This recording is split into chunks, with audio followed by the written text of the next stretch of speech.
My name is Peter Bridgewater, and I've been involved in protected areas for about 40 to nearly 50 years, having managed the Australian National Parks and Wildlife Service, been involved with UNESCO's Marine Biosphere Program and the Ramsar Convention on Wetlands.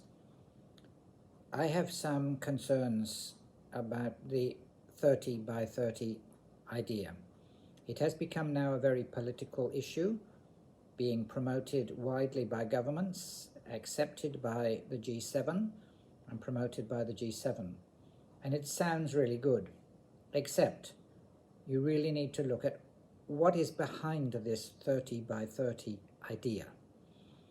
The idea that we could have 30% of the lands and waters of the planet by 2030 in a quote-unquote protected state is frankly pie in the sky. We have 17% already, and everybody is very proud of this. The problem is that the resources and the knowledge for managing those areas that are so-called protected are far from complete. So many protected areas do not have adequate resources, and this includes protected areas in developed countries as well. We are not simply talking about less developed countries. There is a new idea also that was promoted from the 10th COP meeting of the CBD, and that is the OECMs. This, in essence, is a whole range of so-called other areas than protected areas, which are still nonetheless somehow part of the protected area family.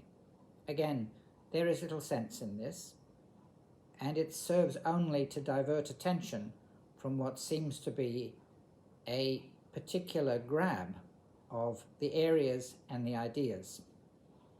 We know also from the report of the Intergovernmental Platform on Biodiversity and Ecosystem Services that Indigenous peoples and local communities, the lands and waters on which they live, cover about 25% of the planet.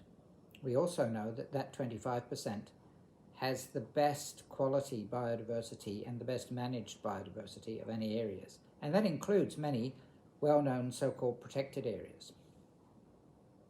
So there is a complete conflict between an aim that sounds wonderful and a reality that already exists.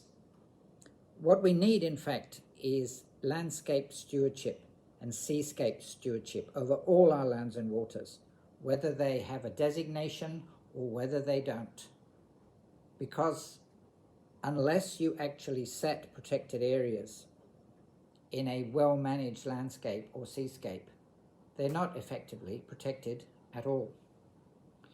Ideas that are also being promoted, including rewilding, wilderness, and so on, are simply ideas of urban elites. They are not practical ideas, and they are not producing results that in the end will help achieve either biodiversity conservation or continued effective delivery of ecosystem services. We may in fact find ourselves with dysfunctional landscapes, dysfunctional seascapes. The whole wilderness issue is a real problem, and I'm sure well known to many. I recall in my time being involved with Kakadu National Park in the north of Australia.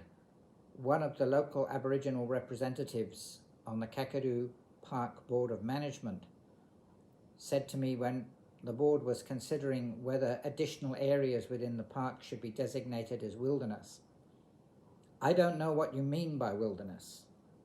Where you're talking about, there are rock art sites there that you haven't seen yet. There are graveyards there. And in essence, it's our dining room. For me, wilderness is the Sydney Central Business District." And that, for me, summed up in a most eloquent way how foolish this notion of wilderness actually is. So the world is on the wrong way, the wrong cause for 30 by 30. What we need is, dare I say it, less protection and more stewardship. And the best knowledge and the best people who can engage in this stewardship our Indigenous peoples and local communities. We need, therefore, better conversations between the urban populations of the planet and Indigenous peoples and local communities living still well on the lands and waters of their ancestors. Thank you.